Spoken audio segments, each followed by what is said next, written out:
राज्यसभा जाने के लिए नीतीश कुमार तैयार, लेकिन क्या पार्टी नेताओं की अपील पर करेंगे फिर से पुनर्विचार? दरअसल आपको बता दें दर्शकों की बिहार के मुख्यमंत्री नीतीश कुमार ने बीते दिनों जो ऐलान किया, उसके बाद से बिहार की राजनीति में सियासी हड़कंप देखने को मिल रहा है। बता दें आपको कि नीतीश कुमार ने जिस तरीके से कहा है कि वह संसदीय अपने अनुभव जो रहे हैं, राजनीतिक सक्रियता जो रही है, वो चाहते हैं कि वो अपने राजनीतिक अनुभवों में संसदीय प्रणाली में चारों सदनों का हिस्सा बने, चारों सदनों में उनकी मौजूदगी दर्ज दिखाई दे।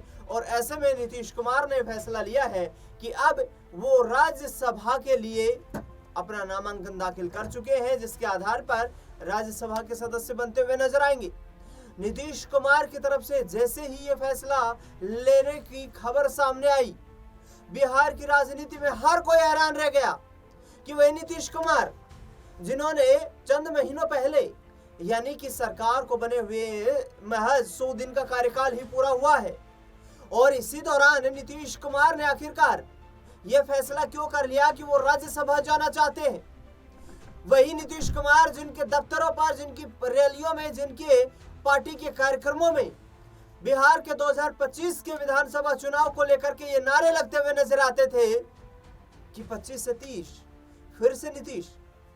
लेकिन आखिरकार महज 100 दिनों का कार्यकाल पूरा होते ही नीतीश कुमार का ऐसा मन क्यों पलटा? क्या कोई राजनीतिक दबाव है? क्या नीतीश कुमार अब बिहार से उनका मोह भंग हो चुका है?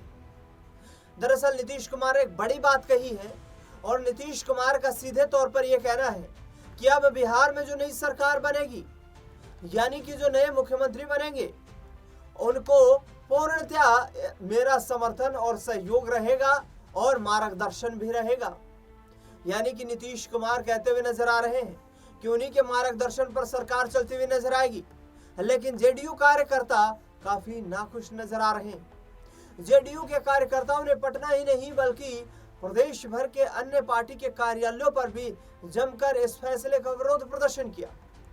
पार्टी के तमाम कार्यकर्ताओं ने जिस तरीके से कहा कि नीतीश कुमार ने ये फैसला फिर से वापस लेना चाहिए, उन्हें पुनर्विचार करना चाहिए, क्योंकि बिहार की जनता ने 2025 में फिर से नीतीश कुमार पर विश्वास जताया है। खबरें लगातार ये सामने आ रही हैं कि नीतीश कुमार के मुख्यमंत्री पद से इस्तीफा दे देने के बाद बिहार में बीजेपी पहली बार अपना मुख्यमंत्री बनाने वाली है।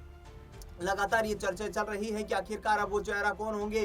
क्या बीजेपी की तरफ से सम्राट चौधरी वो चेहरा होंगे जो कि मुख्यमंत्री की कमान संभालते हुए नजर आएंगे?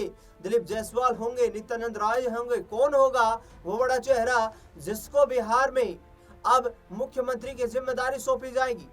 महीने भर का वक्त है। नीतीश कुमार अभी महीने भर तक बिहार के मुख्यमंत्री के पद से इस्तीफा नहीं दे रहे हैं, लेकिन आखिरकार मुख्यमंत्री पद वो छोड़ने का मन पूर्णतः बना चुके हैं। बिहार में उनके कार्यकर्ता जो हैं वो लगातार अब उन्हीं से सवाल पूछ रहे हैं। नीतीश कुमार को बिहार का सेवक तक कहा जा रहा है। नीतीश कुमार को उनके कार्यकर्ता ये कहते हुए नजर आ रहे हैं कि हमने जिन उम्मीदों के साथ पार्टी को मजबूती दी थी, 2020 के विधानसभा चुनाव में तीसरे नंबर पर खिसक गई थी जेडीयू, लेकिन 2025 में फिर से बाउंस बैक किया और तगड़ा बाउंस बैक करते हुए 85 विधानसभा सीटों पर जीत दर्ज कर ली जेडीयू ने। नीतीश कुमार ने प्रचंड बहुमत वाली एनडीए सरकार में एक बार फिर से मुख्यमंत्री पद की कमान संभाली, लेकिन नीतीश कुमार का यह फैसला हर किसी को हैरान करने वाला लग रहा है। दरअसल इसके पीछे की रणनीति क्या है, इस पर तो नीतीश कुमार ही बेहतर बता सकेंगे। लेकिन नीतीश कुमार को लेकर के लगातार ये खबरें सामने आ रही हैं कि नीतीश कुमार को आगामी वक्त में भारत रत्न से भी सम्मानित किया जा सकता है। बिहार में विधानसभा चुनाव में प्रचंड जीत के बाद एनडीए उत्तर प्रदेश के विधानसभा चुनाव, पश्चिम बंगाल के विधानसभा चुनाव पर फोकस कर रही है।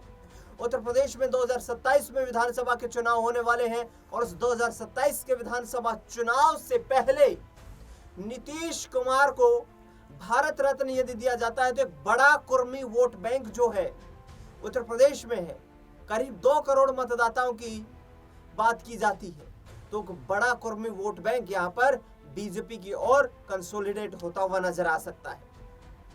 दूसरी यहाँ पर लगातार चर्चा ये भी चल रही है कि नीतीश कुमार को डिप्टी प्राइम मिनिस्टर भी बनाया जा सकता है। हालांकि ये भी मानना है कि इस वक्त जो केंद्र की सरकार चल रही है वो एनडीए की साझा सरकार है, अकेले बीजेपी के दम की सरकार नहीं है। अकेले बीजेपी के पास वो संख्या बल मौजूद नहीं है जिस बल के आधार के ऊपर प्रधानमंत्री नरेंद्र मोदी मजबूती के साथ अपना कार्यकाल पूरा कर सके। ऐसे में ये चर्चा उठ रही है लगातार राजनीतिक हलकों में कि नीतीश कुमार को डिप्टी प्राइम मिनिस्टर की जिम्मेदारी सौंपी जा सकती है। लेकिन सबसे बड़ा सवाल वही, क्या चंद्रबाबू नायडू इनके साथ रुकेंगे? उनके पास 16 सांसदों का संख्या बल मौजूद है जो कि एनडीए सरकार को समर्थन देते हुए नजर आ रहे हैं। लेकिन बिहार के मुख्यमंत्री का ये बड़ा सियासी कदम कहीं ना कहीं हर किसी के गले नहीं उतर पा रहा है, विशेष तौर पर बिहार की राजनीति और बिहार की पृष्ठभूमि से संबंध रखने वाले लोगों पर, क्योंकि लोगों का ये मानना है कि बड़ा झटका हो सकता था यदि नीतीश कुमार को मुख्यमंत्री का चेहरा नहीं बनाया जाता। हालांकि विपक्षी दलों का ये भी कहना है कि जिस तरीके से हमने पहले ये ऐलान कर दिया था कि नीतीश कुमार के साथ वही हश्र होगा कि उनके चेहरे पर चुनाव लड़ा जाएगा, उनको मुख्यमंत्री बनाया जाएगा, लेकिन नीतीश कुमार बिहार के मुख्यमंत्री के तौर पर 25 से 30 तक का कार्यकाल पूरा नहीं कर पाएंगे। और यदि वो कार्यकाल पूरा नहीं कर पाएंगे तो इसके पीछे एक बड़ी रणनीति ये है कि भारतीय जनता पार्टी ने उनके वोट बैंक में सेंधमारी कर ली। तेजस्वी यादव, कांग्रेस पार्टी के तमाम नेता लगातार निशाना बना रहे नीतीश कुमार को ये तक कहते हुए नजर आ रहे हैं कि उन्होंने अपनी पार्टी के कार्यकर्ताओं के साथ छलावा किया है। नीतीश कुमार ने जिस तरीके से अपने चेहरे पर चुनाव लड़ते हुए और बिहार में एक और मजबूत सरकार बनाने के लिए कदम आगे बढ़ाए, लेकिन इस तरीके से बीच कार्यकाल ही अपनी कुर्सी छोड़ देना ये दर्शाता है कि कहीं ना कहीं बीजेपी के दबाव में नीतीश कुमार काम कर रहे हैं। विपक्षी दल अब इसे बड़ा मुद्दा बनाने की कोशिशों में लगातार जुटे हुए हैं। पप्पू यादव की माने तो उनका सीधे तौर पर कहना है कि उन्हें उनके बेटे निशांत कुमार को मुख्यमंत्री की कुर्सी सौंप देनी चाहिए, जिससे कि भारतीय जनता पार्टी का बिहार में सरकार बनाने का जो मंसूबा लंबे वक्त से रहा है वो मंसूबा कामयाब ना हो पाए। ऐसे में देखना बेहद दिलचस्प रहेगा कि आने वाले वक्त में आखिरकार नीतीश कुमार के अपने इस फैसले पर पुनर्विचार करते हुए नजर आएंगे। उनकी पार्टी के कार्यकर्ता जिस तरीके से नाराजगी दर्शाते हुए नजर आ रहे हैं, उनकी पार्टी के कार्यकर्ता जिस तरीके से उन्हें पुनर्विचार करने तक की बात कहते हुए नजर आ रहे हैं, नीतीश कुमार क्या अपने फैसले पर अब अडिग रहेंगे या फिर से पुनर्विचार करने की परिस्थिति में आएंगे?